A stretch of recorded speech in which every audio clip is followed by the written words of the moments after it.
Hey guys, welcome back to my channel. My name is Parthvi. I am a dietitian और आज इस video में हम कुछ क्वेश्चंस डिस्कस करेंगे। जी 7 मार्च 2025 से आपका एक एग्जाम शुरू होने वाला है, दैट इज महिला सुपरवाइजर का। तो उसके कुछ क्वेश्चंस हैं मेरे पास, previous year question papers. I was going through it. मेरे बहुत सारे फ्रेंड्स जो डिफरेंट डिफरेंट फील्ड से बिलोंग करते हैं, तो वो भी ये एग्ज़ाम दे रहे हैं। और बिकॉज यहाँ पर मेजर पोर्शन न्यूट्रिशन से रिलेटेड आएगा, तो I thought why not discuss it with you as well, क्योंकि they were asking me few questions and मुझे लगा मैं आपसे भी डिस्कस कर सकती हूँ। मैंने उसके कुछ प्रीवियस ईयर क्वेश्चन पेपर्स देखे हैं।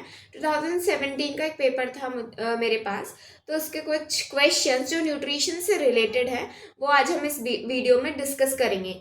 नाउ डिस्कस क्यों करना है, आप लोगों ने ऑब्वियसली अब एग्जाम पास है तो सॉल्व कर लिए होंगे, बट द थिंग इज कि मैं क्वेश्चंस के साथ साथ आपको कॉन्सेप्ट्स भी क्लियर करते जाऊंगी। तो नेक्स्ट टाइम अगर आपको उस कॉन्सेप्ट से रिलेटेड कोई क्वेश्चन आता है, तो कोई और क्वेश्चन आता है, तो आप उसे सॉल्व कर सकते हैं।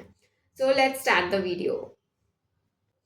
सबसे पहला क्वेश्चन ये कहता है, to promote acquisition of peak bone mass and density fracture risk due to osteoporosis at later stages can be reduced with adequate what? Options are iron and vitamin C, iron and folic acid, calcium and exercise, and D is sodium and chloride.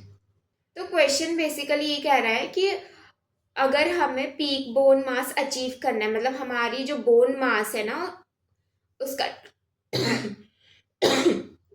Sorry, हमारी जो bone mass है ना, अगर उसकी density ज़्यादा हो और इतना हो कि हमें ऑस्टियोपोरोसिस होने का रिस्क ना रहे, तो उसके लिए हमें इनमें से, इन ऑप्शंस में से कौन से न्यूट्रिएंट्स, कौन सी सॉल्यूशंस कंसिडर करना चाहिए, क्या बेस्ट है इस चीज़ के लिए। किस चीज़ के लिए? पीक बोन मास एक्वायर करना है हमें। अच्छा, बोन का जो हमारा मास है ना, जो हमारा बोन स्ट्रक्चर है, उसका जो मास है जिससे वो बना हुआ है, वो अच्छे से एक्वायर करना है फर्स्ट। और सेकंड ये है कि जो हमारी लाइफ की लेटर स्टेजेस होती है ना, जब धीरे धीरे लोग बूढ़े होने लगते हैं, तो उनको उनकी बोन डेंसिटी ना रिड्यूस होने लगती है और उनको ऑस्टियोपोरोसिस के चांसेस बढ़ जाते हैं, बोन फ्रैक्चर होने के चांसेस बढ़ जाते हैं। तो उन चांसेस को हम कैसे रिड्यूस कर सकते हैं? तो पहला ऑप्शन है, क्या हम आयरन और विटामिन सी के थ्रू रिड्यूस कर सकते हैं। सेकंड है, क्या आयरन एंड फॉलिक एसिड के थ्रू रिड्यूस कर सकते हैं। सी है, कैल्शियम या एक्सरसाइज के थ्रू रिड्यूस कर सकते हैं। और डी है, सोडियम एंड क्लोराइड के थ्रू रिड्यूस कर सकते हैं। तो इसका सही आंसर ना ऑप्शंस देख के बहुत इजीली हम पता लगा सकते हैं कि ऑप्शन सी होगा, that is calcium and exercise. क्योंकि हमें पता है बोन, अगर कोई नॉन न्यूट्रिशन बैकग्राउंड का भी है, तो उसको भी पता है कि हड्डियों के लिए कैल्शियम बहुत इंपॉर्टेंट है। और यहाँ पर सिर्फ एक ही ऑप्शन में कैल्शियम मेंशन किया है, but what if multiple options में कैल्शियम मेंशन होता और विटामिन डी भी मेंशन होता, फिर क्या करते हैं? चलो इसको हम देखते हैं। पहले ये समझते हैं कि यहाँ पर कैल्शियम और एक्सरसाइज सही आंसर क्यों है। क्योंकि अगर यहाँ पर कैल्शियम और कुछ और आ जाता है तो आप कंफ्यूज हो जाते हैं, फिर आपको समझ नहीं आता कि आपको क्या चूज करना है। तो यहाँ ना कैल्शियम के साथ अगर कोई और ऑप्शन आ जाते ना कि calcium and iron, calcium and folic acid and other things, तो भी आप calcium and exercise he choose करते। वाई? एक्सरसाइज पे क्यों हम फोकस कर रहे हैं? एक्सरसाइज कैसे हमारी बोन डेंसिटी बढ़ाएगा? देखो मैं बताती हूँ। होता क्या है ना कि हमारी जो बोन है ना, एक टिश्यू है। अब बोन कैसा टिश्यू है? बोन एक डायनामिक टिश्यू है। डायनामिक टिश्यू मतलब ये ना कंटिन्यूअसली ना रीबिल्ड होता रहता है और ब्रेक होता रहता है। मतलब जो बोन के सेल्स होते हैं ना, वो टूटते रहते हैं और बनते रहते हैं। ऐसा नहीं है कि आप एडल्ट हो गए, बड़े हो गए, तो आपके बोन वहीं पर बस बैठी है, कुछ नहीं कर रही है। नहीं, उसके अंदर कुछ सेल्स होते हैं। अच्छा, अब इसके अंदर दो टाइप के सेल्स होते हैं, एक होते हैं ऑस्टियोब्लास्ट, एक होते हैं ऑस्टियोक्लास्ट। अब ये ऑस्टियोब्लास्ट का काम होता है कि वो नए सेल्स बनाए, बोन के नए सेल्स बनाए, और ऑस्टियोक्लास्ट का होता है ब्रेक डाउन करना, पुराने सेल्स को तोड़ना।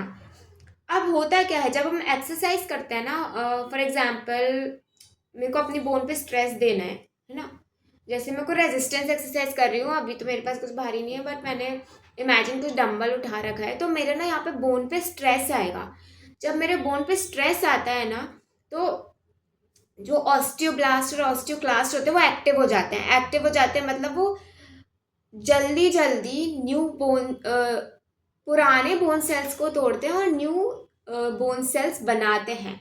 इस वजह से क्या होता है, हमारी जो बोन की डेंसिटी है ना, वो धीरे धीरे इंक्रीज होती है जब हम रोज एक्सरसाइज करते हैं, एक दिन में नहीं होगा, तो धीरे धीरे इंक्रीज होती है। एंड इस वजह से ही एक्सरसाइज यहाँ पे मेंशन किया गया है, इसलिए हमने कहा है कि एक्सरसाइज बोन मास इंक्रीज करने में हेल्प करती है। ना व्हाट इफ यहाँ पर ऑप्शन में वाइटामिन डी भी दिया होता, एक ऑप्शन में दिया है कैल्शियम एंड एक्सरसाइज, दूसरे ऑप्शन में दिया है कैल्शियम एंड वाइटामिन डी, तब आप क्या चूज करेंगे?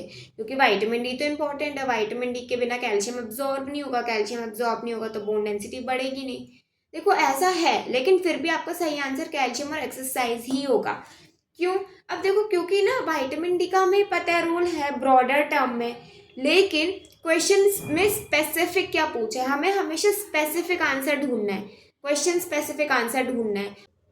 तो क्वेश्चन में ये पूछा गया है कि अगर मुझे अपने बोन मास बढ़ाना है, बोन की डेंसिटी बढ़ाना है और ऐसा करना है कि इतने बढ़ जाए कि बुढ़ापे में मेरे को फ्रैक्चर्स होने के चांसेस कम हो जाए, तो मैं कैल्शियम की मुझे ज़रूरत पड़ेगी और एक्सरसाइज की ज़रूरत पड़ेगी। विटामिन डी के थ्रू कैल्शियम एब्जॉर्ब हो गया होगा, तभी तो हम ये ऑप्शंस रख रहे हैं। थोड़ा हमको इस तरीके से सोचना पड़ेगा ना, क्योंकि क्या होता है कि विटामिन डी जो है उससे आपकी बोन की डेंसिटी नहीं बढ़ेगी, है ना। विटामिन डी सिर्फ हेल्प कर रहा है आपका कैल्शियम एब्जॉर्ब करने में, बट क्वेश्चन में डेंसिटी पूछा है ना, क्वेश्चन में मास पूछा है, क्वेश्चन में पूछा ऑस्टियोपोरोसिस ना हो। ऑस्टियोपोरोसिस कब नहीं होगा? जब बोन डेंसिटी ज़्यादा होगी। बोन डेंसिटी ज़्यादा करनी है तो कैल्शियम लो, एक्सरसाइज करो। विटामिन डी आपको डायरेक्टली हेल्प कर रहा है क्या? डायरेक्टली हेल्प नहीं कर रहा ना, इनडायरेक्टली कर रहा है, I know, but directly help कर रहा है बोन डेंसिटी इंक्रीज करने में? नहीं कर रहा। तो हमको यहाँ पे स्पेसिफिक और डायरेक्ट आंसर देखना है, ठीक है। अगर हम ये सब सोचने लग जाएंगे तो फिर हमको बहुत सारे आंसर सही लगने लगेंगे, ठीक है, क्योंकि बहुत कोऑर्डिनेटेड वे में बॉडी काम करती है और हर न्यूट्रिएंट का मेटाबॉलिज्म में कोई दूसरा न्यूट्रिएंट इन्वॉल्व होता है, ठीक है। तो वो सब इतना नहीं सोचना, हमें बस ये देखना है कि स्पेसिफिक क्या पूछा है, उसका स्पेसिफिक डायरेक्ट रोल किसका है, वो आंसर है आपका। तो इसीलिए हम यहाँ पर कैल्शियम और एक्सरसाइज चूज करेंगे। बट अगर इसमें ऐसा कुछ पूछा होता है, इसमें डेंसिटी और ये सब ना पूछकर कुछ पूछा होता है रिलेटेड टू बोन हेल्थ या कैल्शियम एब्जॉर्प्शन के बारे में, ऐसा कुछ पूछा होता तो फिर we'll go with calcium and vitamin D. Okay, तो आज इस वीडियो में ना एक ही क्वेश्चन डिस्कस किया है। I'll make other videos without other questions. I have to be somewhere else. So that's all for this video. Thanks for watching. Hope आपको समझ आया हो।